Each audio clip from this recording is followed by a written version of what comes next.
Seriously? They put us in line behind that? The girl's voice carried across the hotel lobby, loud enough to make heads turn.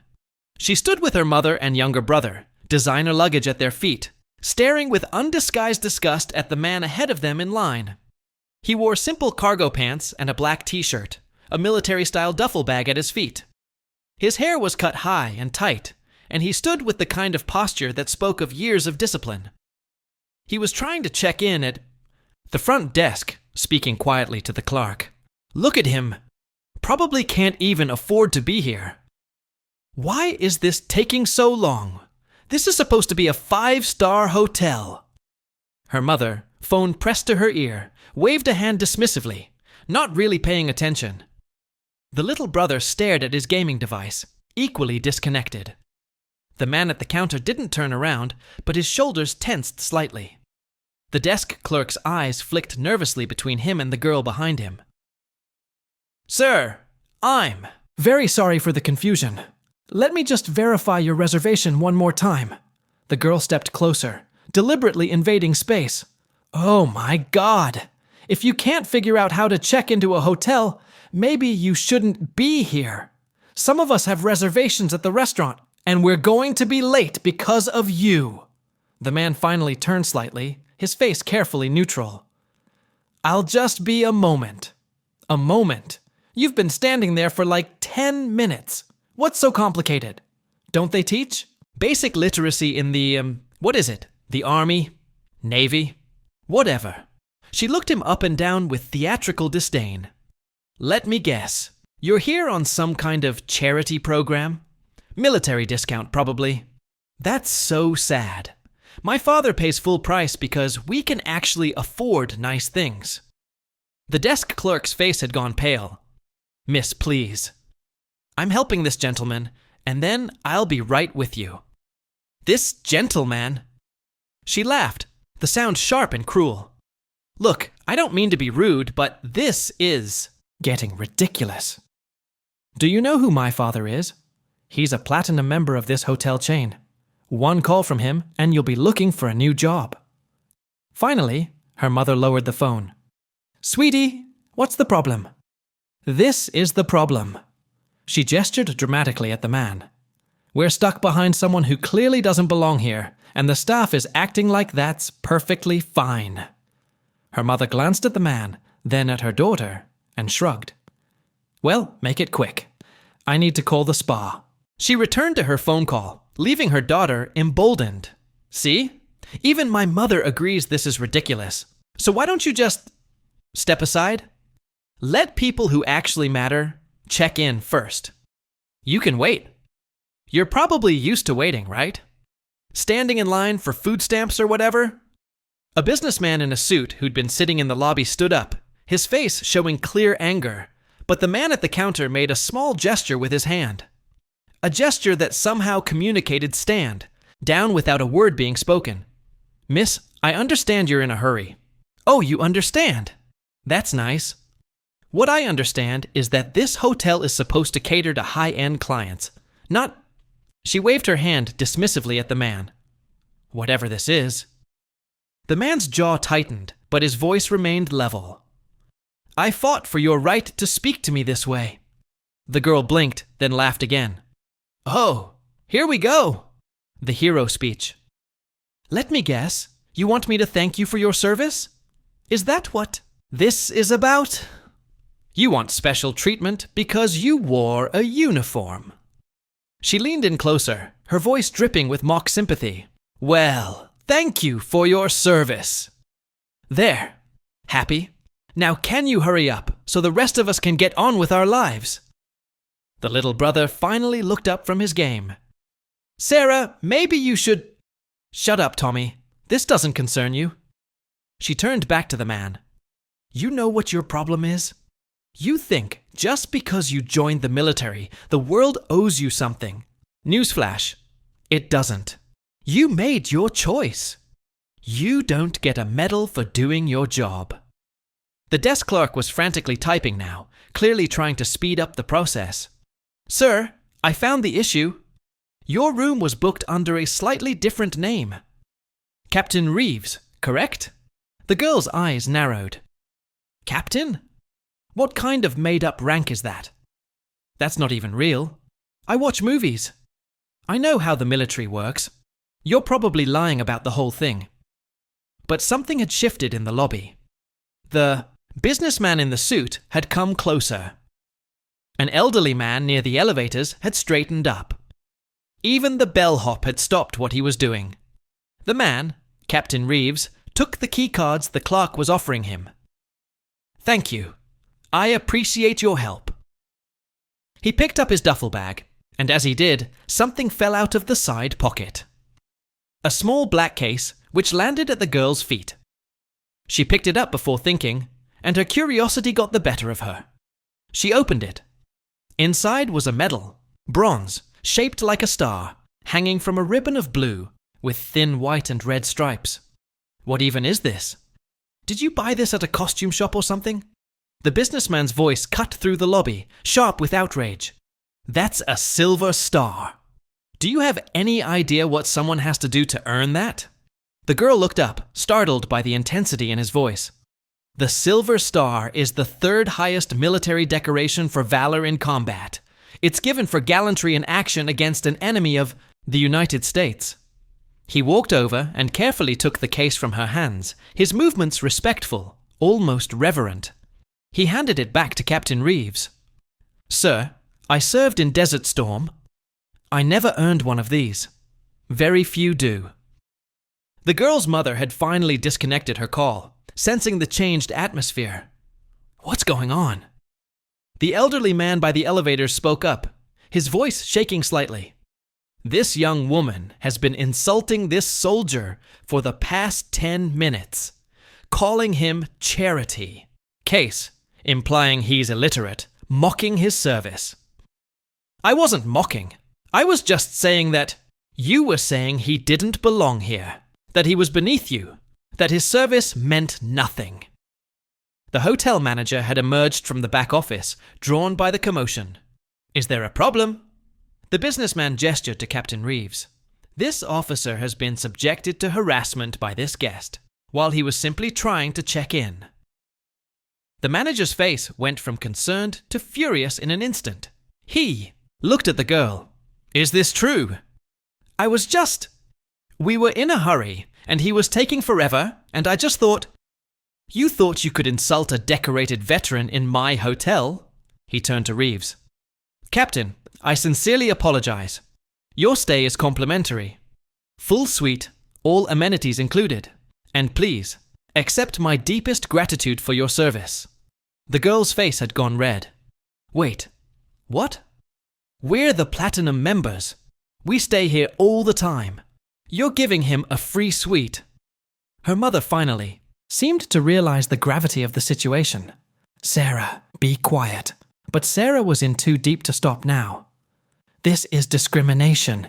You're treating him better just because he was in the military. That's not fair. What about customer loyalty? What about... The manager's voice was ice. Ma'am, I'm going to need you and your family to leave. What? We don't tolerate harassment of any kind in this establishment, particularly of members of our armed forces. You can't kick us out. We have a reservation. My father will sue you! Your father can try, but I assure you, no jury will side with someone who insulted a Silver Star recipient while he was minding his own business. The mother was pulling out her phone again, frantically. Let me call their father. He'll sort this out. While she dialed, the businessman approached Sarah. Do you know what you have to do to earn a Silver Star? You have to show exceptional courage in combat. You have to risk your life beyond the call of duty. This man probably saved lives while you were posting selfies and complaining about your latte. I didn't know, okay? How was I supposed to know? You weren't supposed to know his rank or his medals. You were supposed to treat him with basic human decency regardless. That's what decent people do. The elderly veteran spoke again. I was at Normandy, D-Day. I saw boys younger than you die for this country. Die so you could stand here in this fancy hotel and spit on everything they sacrificed for. His eyes were wet now. And you don't even have the grace to apologize. You're just worried about being kicked out of a hotel. Sarah's mother was speaking rapidly into the phone. Yes, I know, but they're saying Sarah was rude to some soldier. No, I don't know the details. Can you just call them? The manager shook his head. No amount of calls will change this. I have a dozen witnesses. Your daughter's behavior was reprehensible.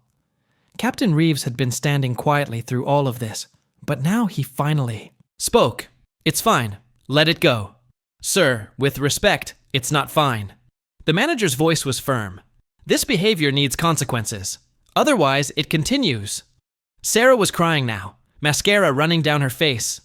I'm sorry, okay? I'm sorry. I didn't mean it. I was just frustrated, and I took it out on you, and that was wrong. Reeves looked at her for a long moment. Why were you frustrated? What? Why were you frustrated? What happened today that made you think it was acceptable to treat another person that way? Sarah opened and closed her mouth, unable to answer. Nothing. Nothing happened. I was just impatient. So you decided to mock a stranger, to belittle someone's service, to assume you were better than someone you knew nothing about. Not because anything bad happened to you, just because you could. The lobby was completely silent now. Do you know what I did to earn that medal? Sarah shook her head, tears streaming freely now. I was in Afghanistan. My unit was ambushed. 3 of my Rangers were injured and pinned down under fire. I could have called for backup and waited. That would have been the safe choice. Instead, I went back into the kill zone. I pulled out 2 of them under sustained enemy fire. The 3rd, he didn't make it. But I tried. I went back for him twice. His voice never rose, never showed anger. Just stated facts. I have nightmares about that day, about the sound he made when he was hit, about how his blood felt warm on my hands while I tried to stop the bleeding, about how I had to leave him there when the gunfire got too heavy. Sarah was openly sobbing now. I come to hotels like this sometimes when I'm traveling for work, when I'm visiting the families of soldiers who didn't make it home. Do you know what I'm doing here this weekend? She shook her head. I'm meeting with the widow of one of my Rangers. He died 6 months ago from complications related to his injuries. Injuries he got pulling another soldier to safety. I'm bringing her his posthumous Bronze Star. And I'm trying to find the words to tell her 3-year-old daughter why Daddy isn't coming home. The silence in the lobby was absolute. So when you say, I don't belong here, when you mock my service, when you treat me like I'm less than you, you're not just insulting me. You're insulting every person who ever wore this uniform, every person who ever sacrificed for this country, every family who ever got a folded flag instead of their loved one coming home. I know. I'm sorry. I'm so sorry. Reeves picked up his duffel. Sorry doesn't undo what you said. Sorry doesn't change who you are. What might change you is understanding that actions have consequences. He looked at the manager. Don't kick them out, but donate whatever they're paying for the room to a veterans charity. Consider it compensation for creating a hostile environment. The manager nodded. Done. And again, sir, your suite is ready whenever you are. As Reeves walked toward the elevator, the entire lobby was watching. The businessman saluted. The elderly veteran did too. Even the bellhop stood at attention. The doors closed, and he was gone. Sarah stood there, surrounded by her family's expensive luggage, her designer clothes, her carefully curated appearance. And none of it mattered. None of it could shield her from what she'd done, from who she'd shown herself to be. Her father arrived an hour later, furious, not at the hotel, at his daughter. The businessman had recorded part of the encounter. It was already being shared online. By evening, it would have millions of views. Sarah's face, her words, her cruelty, all on display. The family's company issued a statement. They didn't condone this behavior. Sarah would be doing community service. She would be writing personal apologies. She would be taking a break from social media and public life. But the internet doesn't forget. Her college applications were affected. Her social circle shrank. people who'd once envied her. Lifestyle now saw her as a cautionary tale. And Captain David Reeves, he completed his mission. He met with the widow. He presented the Bronze Star. He sat with a 3-year-old girl and told her stories about her daddy, about how brave he was, about how he was a hero. Then he checked out of the hotel and drove home, carrying the weight of memories, the burden of survival, the responsibility of honoring those who didn't make it back. He didn't think about the girl in the lobby. He had more important things to remember. But she thought about him every day, every time she looked at herself in the mirror and wondered who she was beneath the surface appearance. Every time she had the urge to be cruel or dismissive and stopped herself. Because that's what real consequences do. They don't just punish, they transform. Or at least they offer the opportunity for transformation for those willing to do the hard work of becoming better. The hotel lobby returned to normal. Guests checked in and out. Meetings were held. Conferences were hosted. Life went on. But the staff remembered. They remembered the young woman who thought wealth made her superior. They remembered the quiet officer who'd shown more grace under fire than most people ever would. And they remembered that sometimes the most powerful lessons come not from what we're taught, but from what we witness. From seeing real dignity stand up to manufactured entitlement. From watching quiet strength overcome loud cruelty. The medal, in its case, went back into the duffel bag. The uniform hung in a closet. The memories stayed with the man who carried them, a weight heavier than any medal, more valuable than any rank. And somewhere, a 3-year-old girl held a folded flag and a bronze star, not understanding yet what they meant, but knowing they were important. Knowing her daddy was special. Knowing that someday, when she was older, someone would explain to her exactly how brave he was. That was worth more than any tweet, any apology, any viral video. That was the real measure of a person. Not what they demanded from others, but what they gave. Not how loud they could yell, but how steady they could stand. Not their rank or status or wealth, but their character when tested. And on that day, in that hotel lobby, everyone present got a lesson in exactly what that meant.